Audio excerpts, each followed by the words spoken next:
Otep, bienvenue dans cette nouvelle pyramide de la connaissance, de la vérité, de la lumière ancestrale et divinitaire.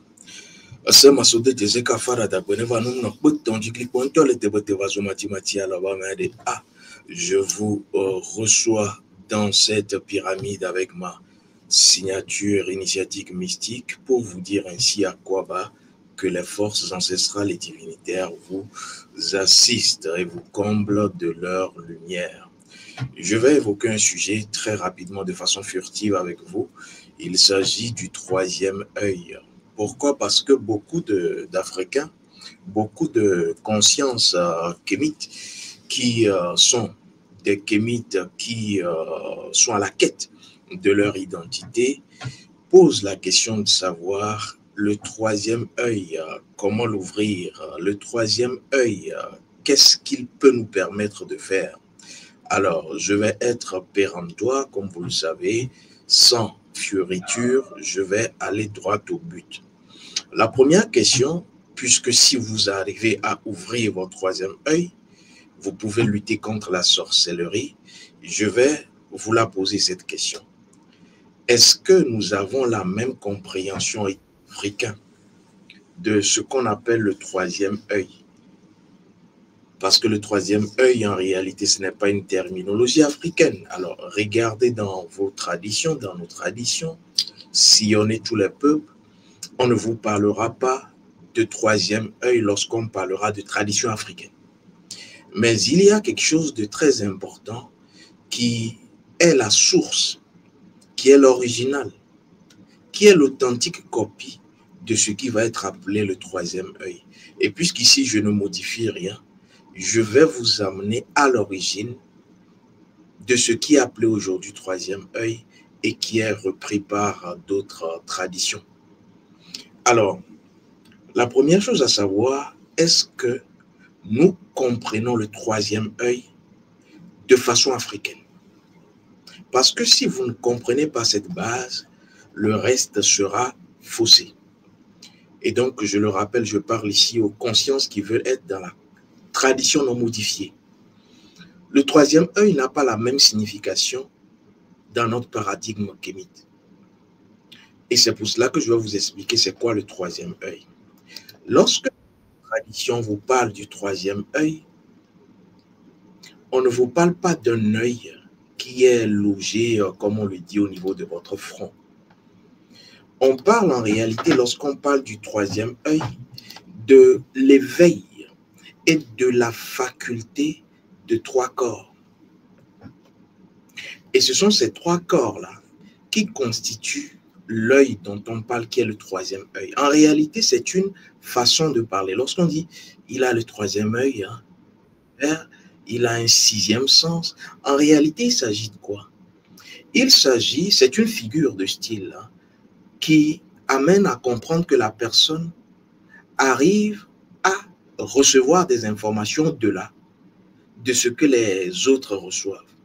Et puisque c'est l'œil qui permet de voir pour les humains, on sera amené à dire que donc il y a un troisième œil qui permet à ces personnes-là de voir au-delà de ce que les humains voient. Donc, comprenez bien, dans notre tradition africaine authentique, lorsqu'on parle de troisième œil, il ne s'agit pas d'un œil qui est logé ici en réalité. Vous allez comprendre.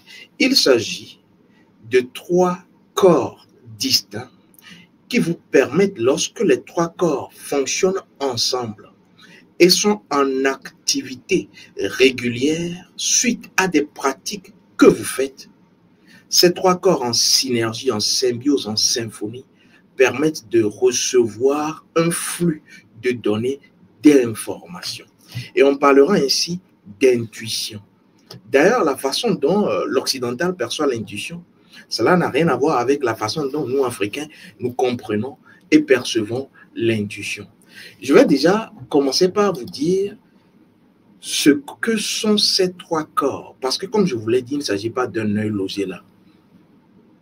Donc vous ferez toutes les postures de yoga, excusez du peu, j'ai fait tout cela.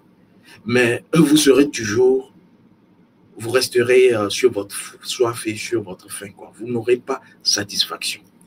Alors, je vais vous dire que le troisième œil africain, authentique, kémite, est constitué de ces trois corps. Le premier corps, c'est le corps ancestral. Vous savez, les ancêtres parlent, les ancêtres communiquent, les ancêtres permettent de pouvoir être dans la réception d'informations. D'ailleurs, dans notre tradition, on le dit, les morts ne sont pas morts. Si les morts ne sont pas morts, qu'en est-il des ancêtres? Et donc, le premier corps, c'est le corps ancestral. Si vous voulez commencer par réveiller le premier palier de cet œil-là, qui n'est pas un œil en tant que tel, comme je voulais faire comprendre, vous devrez avant tout réveiller votre corps ancestral. Je vous ai dit, lorsqu'on parle de l'aura, tout ce qu'on vous a appris sur l'aura est faux. Votre aura n'est pas autour de votre corps physique. Le corps physique lui-même fait partie de l'aura, qui, cette aura, a encore 9 autres corps. Et donc, c'est l'ensemble de ces 10 corps-là qui constituent votre aura. Dans notre tradition, votre maison fait partie de votre aura. C'est pour cela qu'il faut apprendre à activer ces 10 corps. Et donc, si vous avez compris cela, parmi ces 10 corps-là, vous avez 3 corps qui vont permettre à ce que votre perception, votre sensibilité,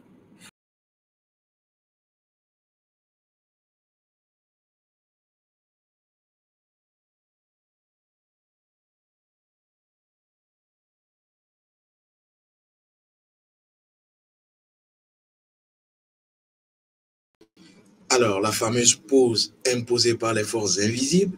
Et donc, ces 3 corps feront que votre sensibilité, votre perception sera plus accrue.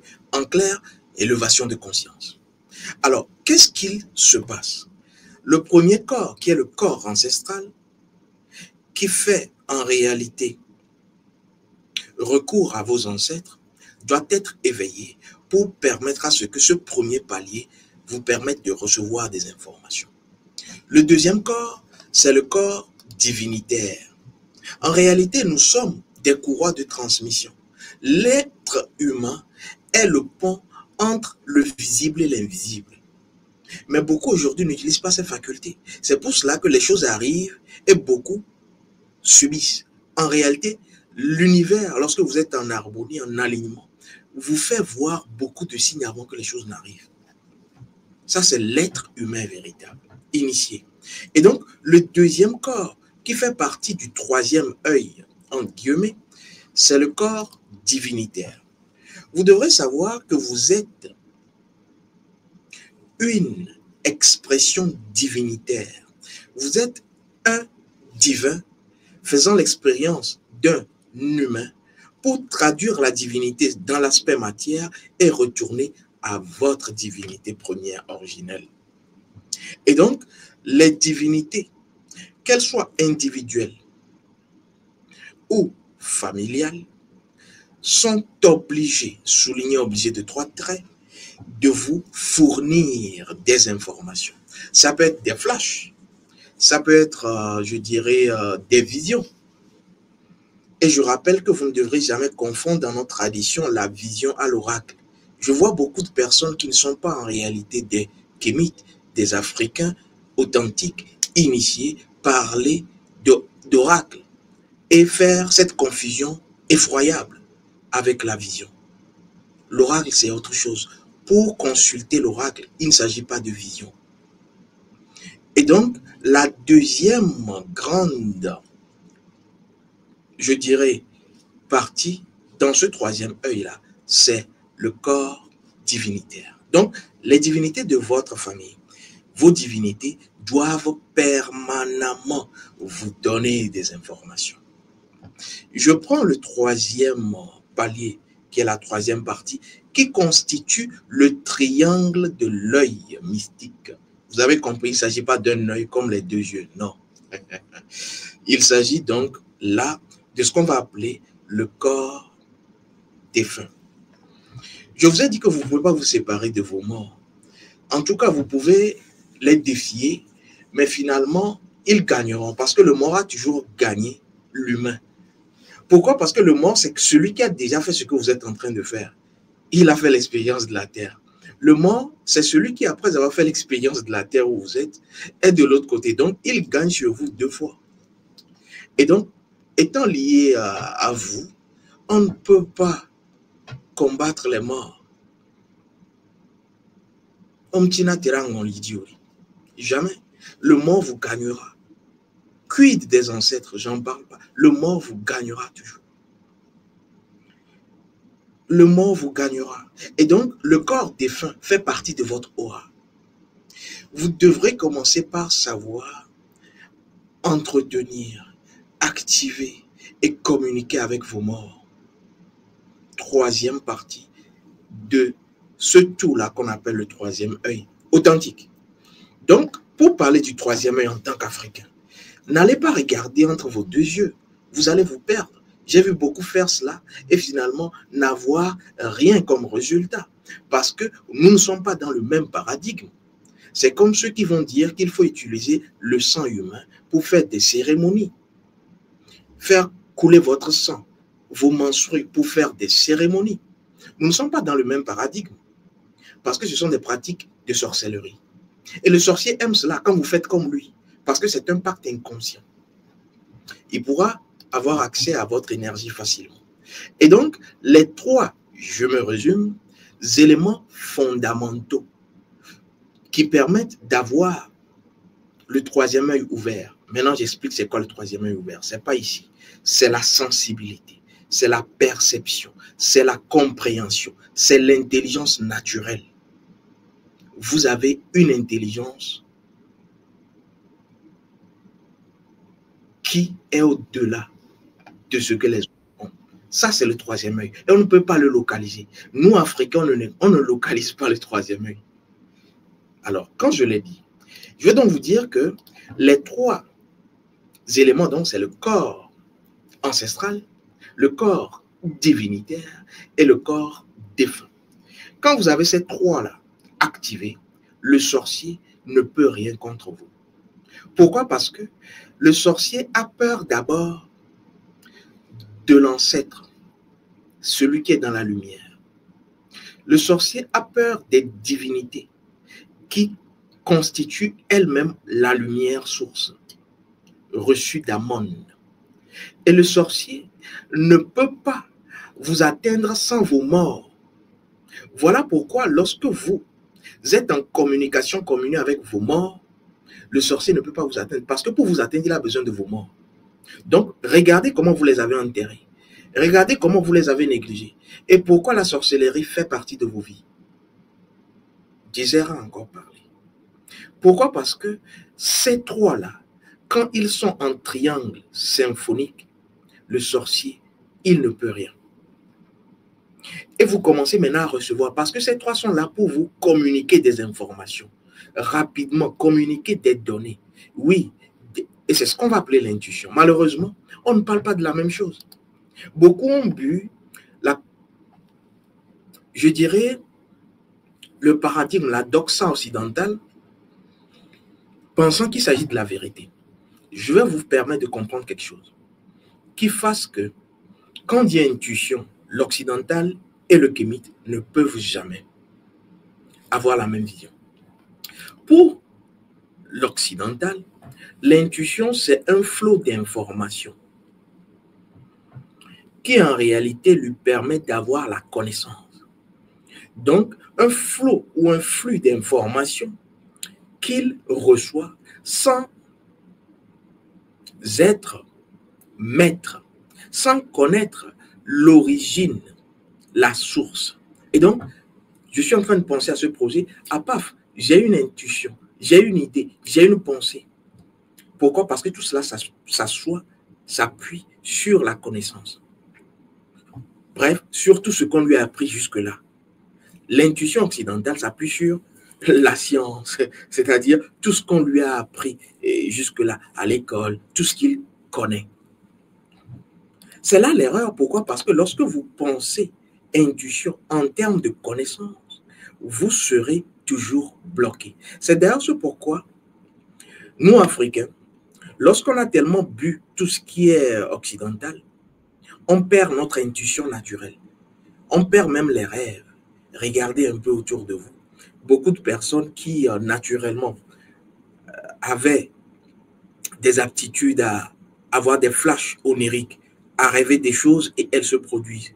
Lorsqu'elles commencent pas à avoir beaucoup de diplômes, à apprendre à être dans tout ce qui est véritablement, oui, oui, on commence par être coupé même de ses rêves, de ses propres rêves. On commence par ne plus sentir, ne plus percevoir. Vous pensez que c'est gratuit? C'est parce qu'il y a un flot de connaissances qui a créé une mécanicité dans votre système. Et donc, l'intuition africaine authentique ne se base pas sur la connaissance. Je connais, j'ai étudié. Parce que tout ce que vous recevrez comme information lorsque vous êtes dans ce paradigme dépendra de ce que vous avez appris. Or, l'Africain dit ceci. L'Africain dit que son intuition ne se fonde pas sur la connaissance. Pourquoi moi, je vous dis toujours, ne cherchez pas la connaissance. Cherchez le savoir. Le savoir a un champ d'expérimentation, souligné expérimentation de 3 traits, plus vaste. Pourquoi? Parce que lorsque l'Africain dit « je suis en communication avec mes morts, mes ancêtres et mes divinités », il est en train de dire que les expériences de ces morts, les expériences de ses ancêtres et les capacités magiques, manasiques des divinités de son panthéon, kémite, panthéon familial et panthéon individuel, mettent à sa disposition des données. Donc, il peut commencer, l'Africain, par vous dire des choses véritablement vraies, permettez la redondance, des choses véritablement vraies, sans pouvoir vous expliquer comment les choses sont arrivées jusqu'à là. Parce que lui, il est allé directement à la source, il a puisé et il vous le sert brut. Vous voyez là où il y a une longueur d'avance entre la connaissance. Parce que lui, il va être dans les calculs, dans la mesure, oui, et celui qui est branché à la source. À travers les expérimentations, les expériences de ceux êtres comme divinité qui l'ont précédé. C'est d'ailleurs ce pourquoi les enfants que nous avons aujourd'hui commencent par ne plus être intuitifs parce que étant véritablement carrés dans tout ce qui sera apprentissage scientifique. La connaissance bloque l'intuition. Je parle africain. Pour ceux qui veulent critiquer, vous pouvez critiquer. Je parle africain, je parle authenticité. La connaissance bloque l'intuition véritable africaine. Alors, quand je dis je sais que si je passe par là, je réussis, ce n'est pas parce qu'on m'a appris des choses, c'est parce que j'ai reçu des informations et je sais comment me connecter à ces 3 prises, en cette divinité morte. Et donc, vous devrez commencer par savoir comment être dans l'activation de votre 3e œil kémite, qui n'est pas logé là, qui est l'ensemble de 3 corps, le corps ancestral, le corps défunt et le corps divinitaire. Cela fait partie des 10 corps. Voilà pourquoi notre école, l'école d'énergie de l'aide pour la libération de l'âme africaine est là. Je vous dis souvent qu'il faut activer et s'exercer à ces 10 corps, pas pour des voyages astraux, parce que l'astral c'est encore très bas lorsqu'on parle des corps. Pour des voyages de conscience, les 10 corps vous sauvent. Les 10 corps vous permettent d'être connectés. Et votre aura n'est plus simplement cette enveloppe énergétique vibratoire autour de votre corps physique. Le physique lui-même n'est pas vous. Et donc, activez vos 10 corps, activez la Mahat. Oui, je vous ai dit la Mahat, ce ne sont pas des paroles, c'est l'expression des divinités. Il faut les retrouver, savoir quelles sont justement ces expressions et dans quel cas les utiliser. Ce sont des cours pratiques, stages initiatiques disponibles à notre école. Pourquoi? Parce que lorsque vous arrivez à activer la Mahat est reliée intrinsèquement. Coupez cette partie, très importante. La Mahat est reliée intrinsèquement à la mélanine. Vous voulez comprendre pourquoi certains Africains arrivent à trahir certains Africains? Mais c'est tout simple. se sont coupés de la mat. Et donc, ils ont une peau noire, mais en réalité, ils n'ont plus de mélanine. Ce n'est pas parce que la peau est noire qu'elle est connectée. Parce que ce qui connecte la peau, vous, et la mélanine, c'est la mat. Donc, prenez une personne en réalité qui n'est pas en connexion avec la mat, et je vous ai dit, ce n'est pas réciter simplement les phrases de la mat. Cette personne-là manquera de mélanine. Et je ne parle même pas des dégâts conséquents sur le corps physique, c'est-à-dire les problèmes de santé. Oui, beaucoup des problèmes, j'ai vu des personnes décédées simplement parce que ces personnes-là ont tellement cru à ce qu'on leur a appris, connaissance, avaient des problèmes de santé, des choses qui circulaient dans le corps, des problèmes à non point finir sur le plan sanitaire, ont pris tout le temps dans les hôpitaux, et pourtant le mal n'était pas un mal d'hôpital. Il s'agissait de la sorcellerie qui les dérangeait. Et le sorcier tue. Il n'a rien à voir avec vos diplômes, que vous ayez eu bac plus bachelor, PhD. Le sorcier, il s'en fout de ça. Que vous soyez à Genève, que vous soyez sous l'océan, le sorcier, lui, il maîtrise quelque chose. La connaissance de comment pouvoir se lier à votre corps énergétique d'âme. Et j'ai vu également des personnes qui donc, comme je vous l'ai dit, ont oublié qu'au moment où on se soigne à l'hôpital, à l'hosto, chez le toubib, il faut toujours allier le côté spirituel, faire des travaux spirituels, des cérémonies. La même consultation que vous faites à l'hôpital, faites-le spirituellement. Ça s'appelle consultation de l'oracle, Fa. Parce que vous soignez le corps pour qu'il soit fort. Vous devrez soigner l'âme pour qu'elle soit forte. Ça s'appelle le Fa, force d'âme. Vous ne le faites pas. Mais beaucoup sont décédés simplement parce que le mal n'était pas réglé à l'hôpital. Le mal était un sorcier de leur entourage, de leur famille. Beaucoup d'ailleurs, on ne retrouve même pas les problèmes dont ils souffrent. Vous dites, j'ai ceci, j'ai ceci. Le docteur vous regarde. Il ne comprend pas parce que ces machines ne le font pas voir ce dont vous parlez. Non, nous sommes africains. Je vous ai dit 99% des problèmes des Africains, c'est la sorcellerie. Écrivez-le quelque part. C'est la sorcellerie. Dans tous les domaines, il n'y a pas un domaine qui échappe à cela. La sorcellerie. Et donc, vous devrez vous armer de savoir. Celui qui sait a une longueur d'avance. Voilà ce que j'avais à partager avec vous pour cette nouvelle pyramide. Je commence par prendre quelques consciences qui sont là. Je commence par la conscience Maria Hotep.